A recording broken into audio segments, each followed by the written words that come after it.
Bienvenue sur cette chaîne YouTube qui vous invite à plonger dans les profondeurs de votre esprit.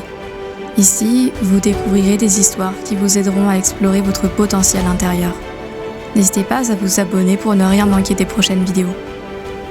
Maintenant, fermez les yeux, respirez profondément et laissez-vous guider par ma voix. Au 5e siècle avant Jésus-Christ, dans la Grèce antique, Socrate était déjà renommé en tant qu'illustre philosophe doué d'une grande sagesse. Un jour, l'un de ses disciples vint le voir et lui demanda « Socrate, sais-tu ce que je viens d'apprendre à propos de Diogène ?»« Un instant, répondit Socrate.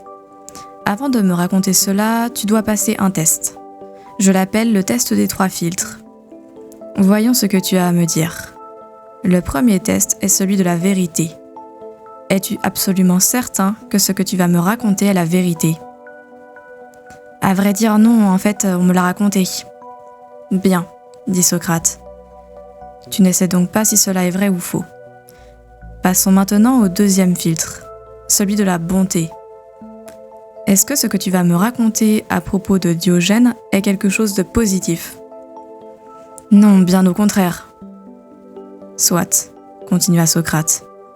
Tu t'apprêtes à me raconter au sujet de Diogène quelque chose qui pourrait être mauvais alors que tu ne sais même pas si c'est la vérité. Mais tu peux quand même passer le test grâce au 3e filtre. Est-ce que ce que tu vas me raconter va m'être utile par la suite ? Utile ? Non, pas vraiment. Bien, conclut Socrate. Si ce que tu veux me dire n'est ni vrai, ni bon, ni même vraiment utile, pourquoi vouloir me le dire et pourquoi devrais-je t'écouter ? La morale de cette histoire est que nous devons être plus prudents dans nos paroles et nos actions. Le test des 3 filtres nous rappelle l'importance de la vérité, de la bonté et de l'utilité lors de nos interactions avec les autres. Il est essentiel de vérifier la véracité de ce que nous disons avant de le partager, afin de ne pas propager de fausses informations ou de rumeurs nuisibles. De plus, nous devons veiller à ce que nos paroles soient empreintes de bienveillance et de compassion, évitant de causer du tort ou de propager la négativité. Enfin, nous devons nous interroger sur l'utilité de nos paroles.